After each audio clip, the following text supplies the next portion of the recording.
Dalam apapun bentuknya, jadikan semua yang hadir dalam kehidupan kita ini adalah bukan masalah. Sehingga otak kita bisa berpikir tentang bagaimana gue bisa lebih paham tentang pelajaran ini.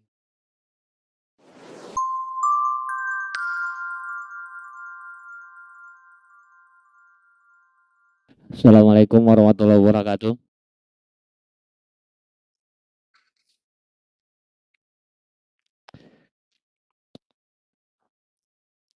Seperti biasa, gue selalu mengingatkan buat kita semua, sebelum kita memulai acara revolusi mental malam ini, pastikan kondisi kita, kondisi hati kita, gelas kita kosong.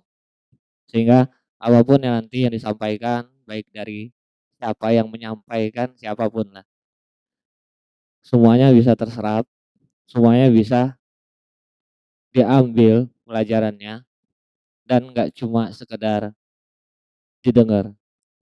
Karena dari awal, dulu gue sering cerita begini, dari awal gue ikut revolusi mental, gue cuma absen 1 kali. Gue dari awal ikut revolusi mental lu cuma absen 1 kali. 1 kalinya apa? Waktu gue jaga malam rawat inap nenek yang kemarin almarhum di rumah sakit Mulia. Itu aja. Mulia waktu itu, bukan Melia. Yang pada saat yang di Mulia yang nggak mau pakai BPJS itu. Itu seumur umur gue udah ikut dari awal akhir tahun 2018 revolusi mental itu yang terbentuknya secara tidak sengaja, cuma yang awalnya itu cuma karena kita kebetulan semuanya ngumpul. Dulu pada saat pembagian booking fee itu, kan dulu nggak sekarang ya transfer ya. Kalau dulu masih cash. Jadi kalau kemarin itu sakit hati banget ngelihatnya. Ada yang kalau bahasa Pak Rijal, Pak Deddy itu nggak bisa ditekuk katanya amplopnya. Ya kan, kebayang tebelnya segini nggak bisa ditekuk lagi. Oh kebetulan pada saat itu semuanya ngumpul, bahkan Tela atau Tela kan, Tela yang nggak pernahnya ngumpul itu muncul pada hari itu. Kumpul dan pada saat itulah kita coba sharing satu persatu dan akhirnya terciptalah program revolusi mental ini. Dari pada saat itu sampai detik ini hari ini, gue jujur cuma absen 1 kali. Bisa kalau misalkan gue mau punya alasan, tinggal pusing dikit, mah dikit, sakit dikit, gak ikut, udah gampang lah. Gue berada di depan, duduk di sini, ngebantu ibu buat menyampaikan itu baru-baru, baru, ya baru berapa bulan lah. Sebelum-sebelumnya gue masih sama, masih duduk sekalian ngadep ke sini, masih, masih seperti itu. Kalau bercerita tentang bete, jenuh, iya, ngerasain. Kalau bicara ngantuk kadang-kadang udah nguap-nguap, bahkan kalau dulu gue ambil, duh, aqua gelas udah nggak ada sisa di meja, saking hausnya. Nggak tahu ngebedain antara haus ilmu sama haus beneran. Jadi sering ke kamar mandi. Itu. Bahkan dulu gue seneng banget ikut revolusi mental itu. Kenapa? Sirkulasi ginjal gue lancar. Iya, karena banyak minum, banyak buang air kecil di situ. Tapi alhamdulillah ada buahnya. Ada buahnya, padahal sama kok, gak ada yang berbeda. Berbeda itu baru-baru kita mulai konsep aja. Kadang disertai dengan gamenya, kadang dikasih apa lagi dan segala macam itu variasi aja, variatif. 90% itu cuma ngedenger. Ngedenger sama maju jawab pertanyaan ngomong. Dengan cuma ngedenger terus ketika disuruh maju ngomong, ngedenger, ngomong, sekedar itu aja. Itu banyak hal yang gue dapat. Banyak hal yang gue pelajari sampai detik ini pun, bahkan dari materi-materi yang disampaikan. Banyak kan. Bahkan perubahan-perubahan dalam diri itu mulai terasa banyak banget. Artinya nggak nggak apa namanya, nggak sia-sia, nggak apa-apa. Dulu juga gua cuma sekedar iseng-iseng ikut-ikut awal-awalnya. Kadang gua nggak ngerti karena ya gua termasuk orang yang realistis, termasuk orang yang mengedepankan logika. Gua hampir nggak percaya sama hal-hal yang kalau ini nggak masuk perhitungan berarti nggak bisa diandalkan. Kalau ini nggak ada perhitungannya berarti ini nggak bisa dimasukin dalam kamusnya gua dulu seperti itu. Baru ke sini-sini aja setelah lama ngikut revolusi mental gua baru ngeh ternyata banyak hal yang di luar logika yang dialami. Banyak hal-hal yang luar biasa yang gua alami. Bedanya apa? Dulu mah nggak ngeh aja. Dulu mah yang luar biasa itu cuma kalau kita bilang mah hal yang beruntung aja, untung aja. Nggak ada yang bagus-bagus banget, nggak ada pelajaran tentang penerimaan, tentang apa, nggak ada tentang kepekaan, ngeh dan segala macam, nggak ada. Apalagi boro-boro titik nol, nggak ada. Yang gue tahu dulu ketika gue dapet sesuatu yang misalkan contoh kita sekarang bebek ngambang aja, untung. Sebuah keberuntungan yang menurut gua, iya emang udah beruntung aja hari ini gua, nggak tahu angin apa, itu aja. Nggak ada pelajarannya sama sekali. Tapi ternyata selama semakin mengikuti acara revolusi mentalnya ternyata, oh dulu sering ngalamin, ngehnya baru-baru. Dulu sering mendapatkan hal-hal yang luar biasa, hal-hal yang di luar logika. Ngehnya ya sekarang-sekarang. Dari apa? Dari pelajaran terus diasupin. Contoh gini simpel. Lu pada seneng nyanyi kan? Seneng nyanyi. Kenapa lu bisa hafal lagu itu? Hah? Lu denger terus? Denger terus ya? Kedengeran terus, didengerin terus, bahkan pura-pura nggak kedenger tetep kuping mah dapat kedengeran. Ya kan? Sampai akhirnya hafal. Nggak suka awalnya lagu itu tapi tahu lagunya. Gue jujur aja gue di waktu di rumah Mbak Hana dulu jadi kantor gue inget banget itu Nela Karisma itu. Iya sampai viral itu gue sampai bilang viralnya Nela ini karena gue. Iya karena dari pagi sampai ke tengah malam dia doang disetel. Bener. Hah? Apa? Wih, dari mulai jalan goyang Juragan Empang, ya. Semua gua hampir hafal. Gua yang nggak ngerti bahasa Jawa, bener gua masih mending bahasa Sunda lah, masih agak-agak ngerti gua ngomongnya gua rada-rada bisa. Bahasa Jawa gua kagak ngerti sama sekali, ya kan? Tapi sering awalnya cuma iseng-iseng. Awalnya kalau salah bukan gua yang nyetel itu, si Eka kalau nggak salah. Iya, sini-sininya malah jadi semua channel YouTube yang lagunya itu ada Nela Karisma, gua setel. Habis playlist ini, playlist selanjutnya, lanjut terus sampai habis. Sampai hafal gua, ya. Gini lah itu. Artinya sekarang nih, kita acara revolusi mental itu anggap aja kayak kita sedang ngedenger lagu. Dengerin aja seneng nggak seneng terpaksa gue duduk di sini. Sering ngedenger karena apa yang dibahas di revolusi mental itu rata-rata hal yang sama. Kenapa gue bilang hal yang sama? Terus kenapa kadang-kadang kita merasanya kok dapat sesuatu yang baru? Yang dibahas itu sama aja. Yang kita dapatnya bertambah.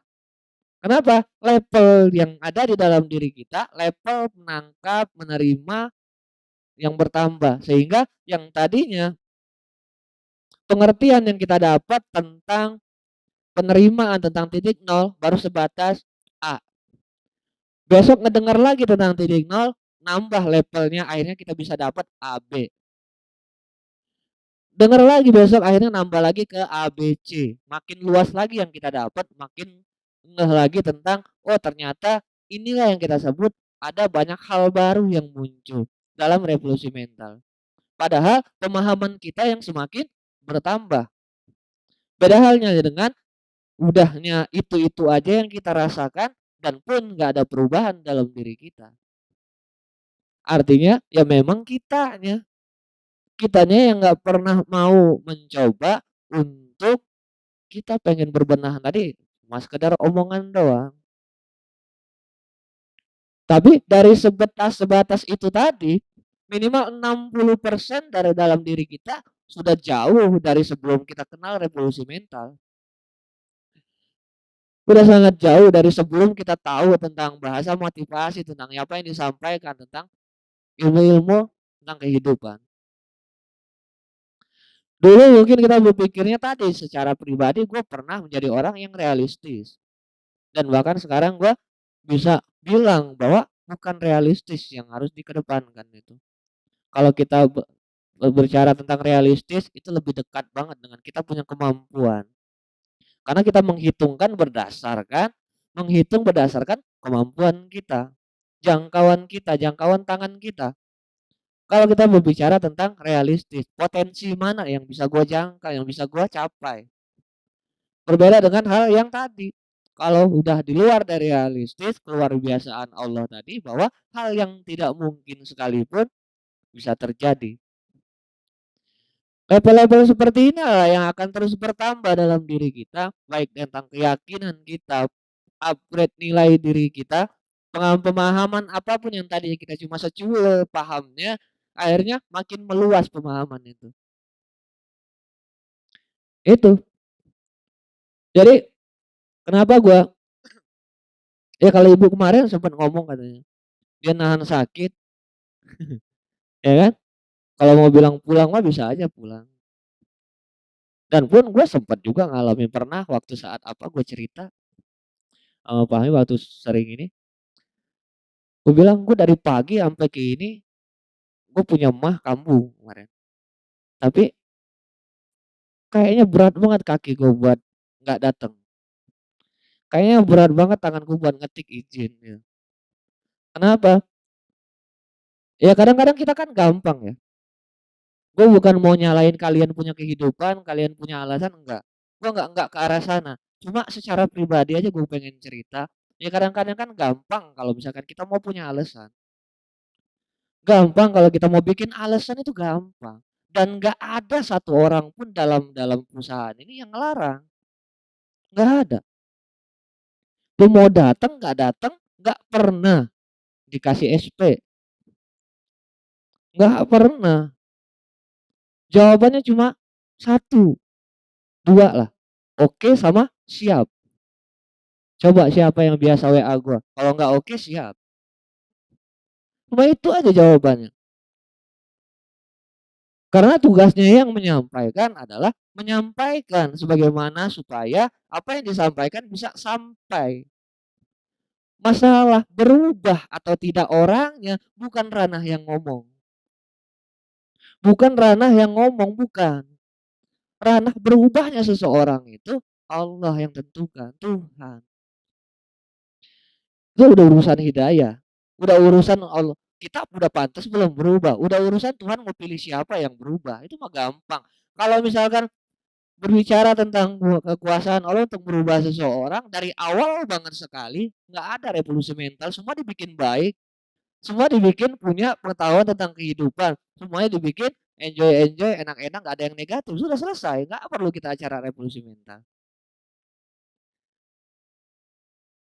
Cuma karena itu haknya Allah tadi, haknya Tuhan, kita cuma sekedar orang yang ngomong, cuma sekedar ngajak pegang tangannya, ngedeketin pintunya. Masalah dia mau masuk atau enggak ke pintu itu, nah lepas. Nggak bisa. Bahkan motivator sehebat apapun, kecuali dia bukan ahli hipnotis aja. Kalau dia ahli hipnotis, apa yang disuruh, kalau udah kena tuh mau-mau aja kita. Siapapun motivator hebat sekalipun, nggak bisa gue bilang merubah kita. Dia cuma ngedeketin kita sama pintunya. Ngajak kita, nih pintunya. Ngedeketin, ngasih tahu ini pintunya. Pintu kemana? Berbenah ke arah kebaikan. Ini pintunya. Kita mau ambil atau enggak? Urusan kita. Ya kita lah. Kita yang menentukan. Ya. Kalau urusan itu kita yang menentukan. Kalau urusan kita berubah atau tidaknya kita yang menentukan. Kita mau ikut dalam perubahan ke arah kebaikan atau enggak, kita yang menentukan tadi. Cuma wayahnya kita yang masih memang baru belajar walaupun sudah setahun, 2 tahun, 3 tahun, anggap aja kita mau baru belajar, ya. Karena yang baru banget datang ini hati-hati, yang baru banget datang mah, nggak bisa gue bilang 1 minggu, 2 minggu ya kan, karena yang lainnya udah lebih dari itu. Tapi anggap aja kita mah baru belajar. Belajar apa? Satu aja yang kita pakai lah, pura-pura. Pura-pura mau duduk manis kedengerin motivasi. Itu aja udah. Karena dengan sering ngedengar minimal kita tahu, minimal itu. Ketika kita sudah mulai tahu akan timbul rasa pengen tahu lebih jauh lagi. Akan bisa lebih ngeh lagi sama keadaan. Sehingga kita pun nantinya akan merasakan perubahan yang ada dalam diri kita nanti ke arah mana, ke arah lebih baik. Karena gue yakin dari awal kita datang sampai detik ini udah jauh kita dari kita yang kemarin. Udah banyak perubahan yang kita dapatkan. Ya, dulu mah gue males, males. Sekarang mah gue yakin gak males. Cuma bahasanya agak beda dikit. Kita kurang bijak memutuskan pilihan. Apa? Kita bisa berangkat pagi ke kantor, cuma kita memutuskan untuk tidak. Itu aja, bukan males. Cuma kitanya yang kurang bijak memilih, memutuskan pilihan tadi. Ya, karena semuanya gue yakin bahkan nggak ada satupun yang nggak bisa. Kalau misalkan berbicara tentang datang pagi itu nggak ada yang nggak bisa. Semua bisa. Cuma ya kadang-kadang kita mah tadi gue bilang kan gampang kalau kita mau bikin alasan tuh. Sama, gue pun berusaha saat ini kalau misalkan dari berbicara tentang berangkat pagi tadi ya. Gue pun berusaha supaya orang yang kemarin ngomongin gue nggak ngerasa merdeka.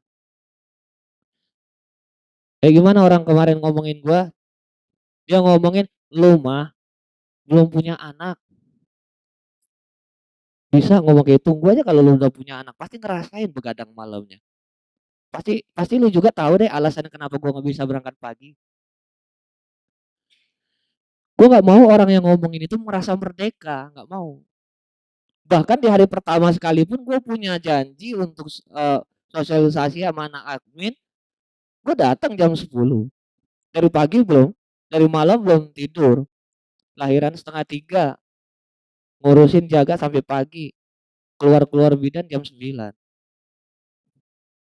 Tidur. Kalau gue berjadian alasan, oh iya kan lagi lahiran, lagi repot diundur ya. Bisa nggak? Bisa dong. Logika. Kalau sekarang gue berangkat siang lagi, iyalah kan ada anak kecil mau ngurusin pagi-pagi, emaknya kasihan udah malam, malam udah begadang begini segala macam. Banyak yang bisa kita jadiin alasan, ya. Tapi kenapa gue paksain? Dan pun gue kasih pengertian sama yang di rumah. Gue cerita, kemarin ada yang ngomong kayak gini. Gue pengen nggak mau orang itu merdeka. Gue harus nggak mau karena ketika kita menjadikan anak alasan, kita tidak menganggap anak anugerah. Kita menganggap anak kita masalah. Kenapa? Alasan. Coba kalau kita jadiin anugerah gak alasan. Ya kan? Artinya kita terganggu dengan dihadirkannya dia. Kita terganggu, kegiatan keseharian kita terganggu dengan datangnya anak ini. Kenapa? Gara-gara dia gue gak bisa bangun pagi, gak bisa berangkat pagi. Artinya kita tidak mensyukuri dari awal datangnya nih anak. Bukan menambah berkahan dalam rumah tangga kita, malah menambah masalah. Karena apa? Alasan. Jadi alasan. Ya kan? Makanya gue pun berusaha untuk ke arah sana. Gue nggak mau gue ketika ngomong walaupun kadang-kadangnya ya telat kayak hari apa kemarin lah. Karena ketika balik dari PK3 bareng Ayu, Ayu motornya dibawa ke tempat Bang Kiki, di rumah nggak ada motor, gue tunggu dari jam 8 kurang 15 belum nongol-nongol, jam setengah 8 baru bangun, gue bangunin. Itu alasan gue, kenapa gue sampai di sini jam 8 lewat. Dan pun tadi jam 8 lewat. Namun gue merasa bersalah sama diri gue, kenapa gue nggak bisa standby jam 8. Gue sedang berusaha untuk itu. Sekarang gue lagi kerja sama bini gue untuk mengatur waktu tidurnya bocah. Itu yang bisa gue lakukan di rumah. Itu yang sedang gue usahakan di rumah. Kenapa? Biar jangan sampai, namanya kita manusia ya, kadang-kadang kita belajar tentang bahwa tadi kayak contoh gue, jangan jadikan alasan. Kadang-kadang di perjalanannya kita akan jadikan alasan. Gue belajar untuk jangan sampai itu terjadi. Berusaha belajar, alhamdulillah hari ini 2 hari ini tenang, tidurnya lebih banyak. Karena di hari-hari awal sampai 2 hari kemarin tidurnya sedikit, tidurnya sedikit. Makanya gue kemarin tuh waktu meeting yang di PK3 gue tanya sama Jae, emang budak kos kieu nya pas lahiran berapa poe kos kieu, emang emang kalau baru lahiran berapa hari kayak gitu anaknya emang rewel banget buat kita nggak bisa tidur segala macam. Heueuh katanya. Oh begitu. Gue nanya sharing lah ya kan, nanya bener enggak sih gitu kan. Karena kalau kalau bahasa nyokap gue mah baru ini katanya yang rewel banget mah katanya gitu kan. Artinya yang biasanya mah bocah sehari 2 hari mah banyakan tidur. Lebih banyak tidurnya daripada kadang-kadang mau disusuin aja dibangunin kan gitu katanya. Makanya gue tanya sama si Jae, mungkin kalau yang diurus sama nyokap gue bayi lama, ya kan? Bayi sekarang mah udah modern. Makanya gue tanya sama yang baru-baru katanya si Jae. Ternyata iya benar begitu. Oh emang begitu. Ya udah di rumah bagaimana cara kita mengkondisikan? Kita atur, kita latihan, kita belajar apapun. Banyak yang yang kita berdua diskusikan. Ada satu contoh jadi gue ingat satu contoh nih orang tua. Lu gua bapak, emak gitu kan. Ada bocah, bocah, "Mak minta duit." Eh, ke bapak apa? Ke emak lah. "Mak minta duit." "Noh ke bapak lu." Ya gitu ya. "Mak minta duit, Mak, ada nggak?" "Oh, ke bapak lu." 3 kali, 4 kali, 5 kali, 6 kali begitu terus kan.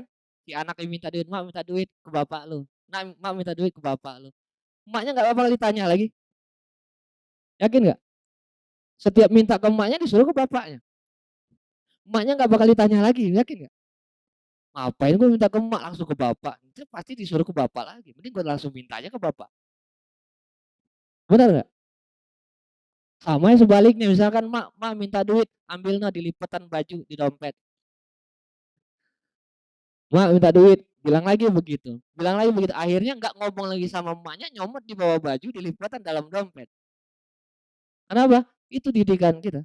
Kayak gitu. Ya akhirnya ya dia meminta sama kita, kita arahkan ke yang lain. Mintanya sama kita arahkan ke yang lain. Ini kemarin sempat ada bahan ketika gua ngobrol-ngobrol sama bini di rumah, ini hal ini muncul, pelajaran yang dulu sempat gua dengarkan, yuk kita coba praktek yuk hal ini nanti gitu. Siapa tahu akan menjadi hal baik. Ya karena ya kita dititipkan dan kita lah yang merawat, kita yang melatih, mendidik dan segala macam. Gua sih ngomong kayak gini belum belum latihan, baru berapa hari. Cuma kemarin gua sempet ngedengar tentang hal itu, dulu udah lama sekali ketika gua dapat kesempatan, gua coba pengen praktekin itu. Tapi secara logika emang bener, bener itu, ya kan? Dia nggak bakal nanya lagi sama emaknya mau minta duit, nggak bakal nanya lagi. Akan langsung ke tempatnya, akan langsung ke bapaknya, kayak gitulah. Sama aja lo misalkan ini, "Ya izin," oke, "Ya izin," oke, "izin," oke, nggak izin lagi tetap pasti oke kok udah, bener nggak? Iya, itu udah emang begitu statusnya, "Bang izin ya, Bang izin ya, oke, Bang izin ya, oke, Bang izin ya," sampai lu nanti nggak izin lagi, udah pasti diokein dah, bener kan? Udah pasti diokein karena izin, oke, izin, oke, udah pasti diokein. Nah ini hal-hal sederhana. Sederhana tapi wajib jadi pelajaran. Karena ketika didatangkan sesuatu bahkan dihadirkan, eee, anak, itu anugerah kan. Jangan sampai ketika ini kita anggap anugerah, ini pula yang kita anggap jadi masalah. Masalahnya di mana? Ketika kita menyebut, "Gara-gara dia, gua nggak bisa begini. Gara-gara dia gua nggak bisa produktif. Gara-gara dia gua nggak bisa rajin, gua nggak bisa datang pagi, gara-gara dia." Ini jadinya anak ini masalah. Jujur, berat men, gue belajar juga. Begadang, heeh, tahu gue, nggak usah ngomong lagi, tahu gue bocah mah. Sekarang udah tahu gue. Kalau kemarin-kemarin baru, "Ah, masa?" Kayak gitu kan. "Ah, masa? Begadang, lu aja kali yang nggak bisa ngaturnya." Gua ngerasain ada begadang kan. Begadang kadang-kadang begadang, kadang-kadang bangun 2 jam sekali, bangun terus pagi, ayo pagi. Sampai kata Uti di rumah, "Ya udah tidur aja, ini mah tentang urusan gua." Itu 2 hari gua tidur, jam 1 bahkan saking gua nahan ngantuknya abis maghrib gua tidur. Yang penting hari ini gue bisa datang pagi sampai sore gue di kantor. Habis maghrib tepar tidur langsung, bangun jam 11 malam, bangun jam 11. Kalau kemarin bangun jam setengah 10 malam, tidur habis maghrib. Ketika gue mau gue mempersiapkan diri untuk begadang ronda, tidur habis maghrib, bangun jam 11. Biar gue nggak kurang banget tidur dan gue bisa pagi-pagi datang ke kantor. Ketika itu jam 1 udah pada tidur ini bocah nih, ya kan? Jam 2 gue lihat masih tidur. Tidur aja lah gue, gak rewel. Ya, nggak rewel.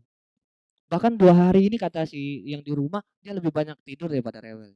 Luar biasa, kalau kata kita mah biasa aja hal itu, bagi gua mah luar biasa. Gua sedang belajar, jangan sampai ini anak jadi masalah. Jangan sampai gara-gara dia gua jadi males orangnya. Jangan sampai gara-gara dia gua jadi nggak bisa berangkat pagi kayak yang sebelum-sebelumnya. Ketika kita punya keinginan untuk berubah mempertahankan apa yang sedang kita lakukan, toh dibuat lempeng di rumahnya. Yang tadi rewel dibuat tenang di rumahnya. Banyak gue pengalaman pelajaran yang gue dapet setelah ikut revolusi mental ini. Bahkan coba sok tanya keluarga, yang paling anteng itu di rumah siapa? Yang punya keluarga. Gua sama bini doang di rumah. Ada duit, nggak ada duit, icing ya pokoknya ya. Ada duit, nggak ada duit, diem ya pokoknya. Iya. Kalau yang lain mungkin udah sibuk ini, wah lu kalau macam bakbik, lu cari konsumen sana, gue malah nggak jualan. Demi Allah, gue merasa seneng banget. Dan itu pun ketika kemarin gue sering diskusi, sering ngobrol. Niat gue ngobrol nggak pernah niat pengen ngerubah, nggak pernah. Gue cuma sharing. Ketika dapat sesuatu di meeting, dimanapun gue kita ngobrol di luar rumah, hal baik, gue datang ke rumah, tadi ada cerita begini, ngobrol. Gue ngobrol, nggak ada niat ngajarin, sumpah. Nggak ada niat gue pengen dia berubah, nggak ada sama sekali. Niat gue cuma ngajak sharing dia, ngajak ngobrol dia, gue ceritain tadi tentang pengalaman gue yang di kantor, tentang tadi dibahas apa tadi meeting, dibahas apa tadi, pas misalkan gue ngobrol kayak waktu itu ngobrol sama Pak Angga, sama Pak Wawan, gue ajak. Dan bahkan ada kejadian apa sih hari ini yang kira-kira bisa jadi pelajaran. Gue sampaikan, gue ceritakan, gue sharingkan, tanpa ada niat sedikit pun untuk biar dia bisa ngerti gue di luar, biar dia bisa berubah, nggak ada sama sekali. Ya, gue nggak minta untuk, ya udah gue pengen tidur malam ini, gue nggak mau keganggu sama bocah. Nggak ada, tiba-tiba ya udah yang tidur, yang ini urusan gue. Pernah nggak lo digituin sama bini kan? Ya udah urusan anak nangis segala macam ini urusan gua, udah istirahat tidur besok mau berangkat pagi. Coba, pernah nggak lo masih bujang mah belum, yang udah nikah nih, udah belum digituin kan? Luar biasa rasa yang gua dapatkan, emang kayak gitu seadem-ademnya kayak itu nggak pernah protes berantem, pernah Pak, pernah. Namanya gua juga orangnya LDR-an 6 tahun, coba, bukan pacaran itu mah. LDR 6 tahun tiba-tiba ketemu married. Mana ngerti sama pasangan, belum. Tahu-tahu pas ketemu sama-sama keras, nauzubillah, keras, apalagi kalau gua orangnya kalau udah kesel dikit diem. Mau seharian, 2 hari, 3 hari siapa yang kuat tahan-tahan diam sama gue, ya. Awal-awal mah gitu. Cuma ya kita punya cara. Ya tadi cara gue adalah dengan gue selalu menyampaikan, gue ceritakan apa yang gue dapat tanpa ada niat untuk biar dia ngerti gue atau biar dia berubah gitu. Sama dengan hal seperti ini, gue rasakan banyak perubahan di rumah. Makanya di revolusi mental kayak gini juga ketika gue menyampaikan atau ngomong, gue nggak ada seniat sedikit pun untuk biar kalian berubah. Karena yang berubah mah akan berubah dengan sendirinya. Ya, gue nggak ada niat sedikit pun intinya berubah. Karena gue nggak ada niat juga buat ngajarin. Ketika gue menyampaikan, gue sharing cerita pengalaman gue kah, atau yang gue dapat gue dengar kah, atau yang apapun hal yang bisa gue sampaikan. Bahkan sering banget, udah lama gue nggak punya materi di depan. Gue ngomong asal ngomong aja. Karena gue yakin gue cuma sekedar cerita, gue sharing, apapun bentuk dari apa yang gue sampaikan. Mudah-mudahan itu pun ada pelajarannya, ada ilmunya. Karena dari yang kayak begituan juga gue banyak belajar. Dari cuma ngedengar, apalagi kan kalau misalkan depan Pak Wawan ya boro-boro kalau mau nimpalin, pasang kuping aja biasanya. Bahkan kalau misalkan mau geser, mau pulang aja kayak ketahan. Berat banget, itu inget si Jae dulu tuh. Yuk pulang, ayo pulang, ayo pulang. Udah malam waktu di depan ruko kantor depan ini.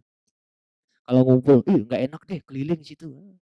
Sering, cuma ngedengerin begitu. Ternyata, oh dulu ketika gua ngedengerin bahasanya itu yang gua tangkap pemahaman gua cuma sebatas ini. Ketika dulu tuh ngumpul lagi, hal yang sama disampaikan, terus gue dapat lagi hal yang baru, pemahaman tambahan yang baru.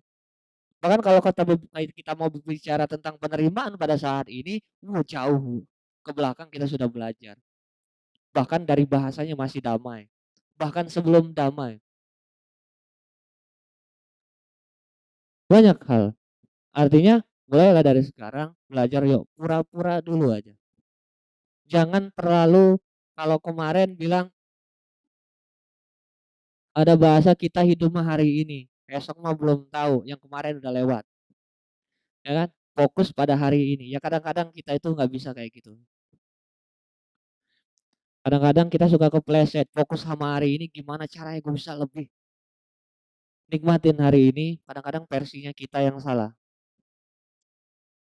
Makanya perlu kita untuk berpikir ke depan, perlu untuk merancang yang di depan, sehingga yang kita lakukan hari ini adalah persiapan, bukan menikmati apa yang ada hari ini. Kita sibuk mempersiapkan diri bagaimana untuk menciptakan masa depan. Karena yang kita tahu masa lalu sudah nggak bisa dirubah lagi. Itulah namanya takdir tadi. Untuk masa depan kita insya Allah kita masih punya kewenangan untuk ikut andil dalam merubah masa depan kita. Ya, jangan lihat kitanya sekarang dalam kondisi udah aman, udah tenang, udah nyaman sekarang. Ya, biarin aja lah ngalir gitu. Yang penting kan hari ini udah hari ini aja. Nggak ada niat buat berkembang. Fokus hari ini biar kita bisa maksimal. Apa yang kita lakukan hari ini biar kita maksimal. Bukan untuk terlena di dalam hari ini. Kalau kita cuma lakukan setiap harinya cuma dengan terlena, itulah yang membuat kita nggak pernah berkembang untuk hari-hari besoknya. Yang membuat kita masih di tempat yang sama, walaupun teman-teman kita sudah beranjak semua ke tempat-tempat yang berbeda. Ya, jangan salahkan siapa-siapa kalau saat itu udah tiba. Saat dimana orang-orang sudah di tempat duduk yang lebih tinggi daripada kursinya kita. Kenapa? Karena kursinya kita masih di tempat yang sama, yang masih ada lakban di belakangnya, yang masih ada patah satu kakinya. Itulah tempatnya kita. Cuma ya tadi niat gue sih pengen pembukaan aja, nggak tahu kenapa panjang. Balik lagi gue nggak ngerti itu mah, yang penting tahu-tahu ngomong aja seperti ini. Niat gue cuma pembukaan aja tadi. Dan materi gue bukan itu sebenarnya. Nggak tahu. Mungkin Allah lebih tahu lah apa yang pengen kalian dengarkan. Nah, ada apa enggak nanti kita tunggu nanti ada informasi motivasi tambahan dari beliau. Cuma sebelum itu sambil melangkah ke kursi, nah kayaknya butuh dulu. Gue panjangin dikit lagi. Jadi tadi kalau gue simpulin dari apa yang gue sampaikan tadi, kita belajar tentang apa itu anugerah, Apa itu masalah? Jangan sampai ketika kita dipercayakan untuk dititipkan sesuatu yang luar biasa, kita menganggapnya adalah masalah, bukan anugerah. Mungkin di mulut kita bilang anugerah, tapi secara realitanya kita jadikan dia masalah. Ya, baik itu tadi gue contohkan dengan kita kehadiran anak. Boleh diaplikasikan ke tempat-tempat yang lain. Ketika kita disuruh dalam ranah tugas, ranah kerja, dalam apapun bentuknya, jadikan semua yang hadir dalam kehidupan kita ini adalah bukan masalah. Sehingga otak kita bisa berpikir tentang bagaimana gue bisa lebih paham tentang pelajaran ini. Kalau kita anggapnya pelajaran dan kalau kita anggap itu anugerah tadi. Jadi itu dulu mungkin di awal, kurang lebihnya mohon maaf, mudah-mudahan nanti bisa dipahami, nanti bisa disimpulkan satu-satu baik yang lain. Gue tutup dulu sementara. Assalamualaikum warahmatullahi wabarakatuh. Ya sebelum Pak Angganya muncul, kita minta Bang Deki lah, Bang Deki tolong disimpulkan atau ditambahkan atau dikurang-kurangi lebih-lebihkan apapun bentuknya itu, ya kita mohon persilakan dulu Bang Deki untuk memulai acara hari malam ini.